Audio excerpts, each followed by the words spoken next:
Hello, and welcome to this month's Safety Minute.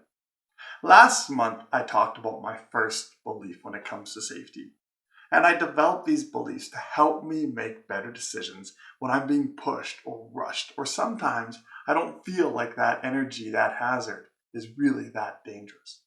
So instead, I've made these beliefs to help me make better decisions. And the first belief that I shared was safety's not hard. And let's face it, it is not that hard to slow down, to wear PPE, to fill out a job hazard assessment, to tie off at heights, to use lockout tagout procedures. Safety is really not that hard. Yet just yesterday, I saw 3 roofers working from heights and not one of them was tied off. This morning, I was driving down the road and I saw a person driving with every one of their windows frost covered. How hard would it have been for those roofers to tie off? How hard would it have been for that driver to scrape down his windows before driving? Let's face it, when it comes to safety, it's really not that hard. Which is why I developed my second belief in safety. You can't be safe on your own. And it doesn't matter who you are. You can be the most highly trained safety professional where you come with tons of certificates and degrees. And yet from time to time, life will get in the way and it will push you to take on more risk. And the way our lives interact with the world around us makes it virtually impossible to have just one rule that can handle all that risk. For instance, time can be a major factor in how we do things, whether we're late, we're rushed, or we just have too much work to do. Our attitudes and beliefs affect how we live. Sometimes we're too stubborn, or we're tired, or our egos drive us to take on more risk. The way we form our habits also dictate how we do things, and how we react when we become complacent. The environment can also cause us to rush. If it's cold or too hot, stormy, windy, rainy, sometimes we just want to get out of those conditions as fast as we can.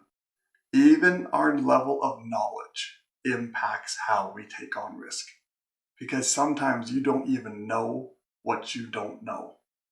Life can come at us from many different directions, and with that comes risk that sometimes we normally would have controlled, but because of various life circumstances, we didn't.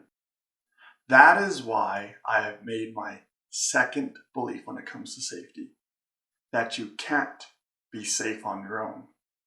And the reason I made this belief is it helps me to mitigate myself when life gets in the way. And this way I'm more open to what other people have to say when they approach my safety. But there's a catch to this belief, and that is people don't like help. And this happens for many reasons. One reason is that we all come with our own little limitations, things that we're not the best at in life. And when people approach us and offer help, they're also exposing those limitations that we already know exist but we don't like. It's why people are so quick to offer help, but very slow to receive it. Another reason on why people don't like help is because sometimes we feel like we're being attacked. Just look at when one person talks about another person's driving. They never react favorably, do they? That's because in their mind, for some reason, they were being put down, being insulted, being told they weren't a very good driver. And there's another reason on why people don't like help. And that is sometimes we feel like the other person's trying to control us. Yet, safety doesn't stop the task from happening. It doesn't control your life at all.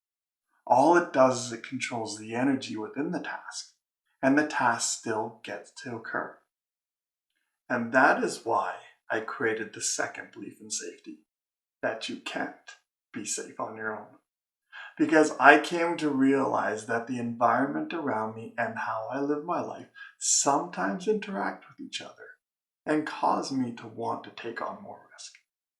And by accepting help, I found that what I'm really accepting is knowledge, ability, skill, experience, and sometimes even perception beyond my own.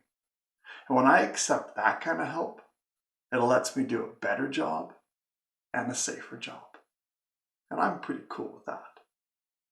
And I hope you enjoyed this month's Safety Minute.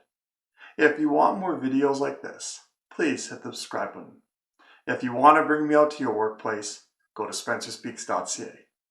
And until the next Safety Minute, stay safe.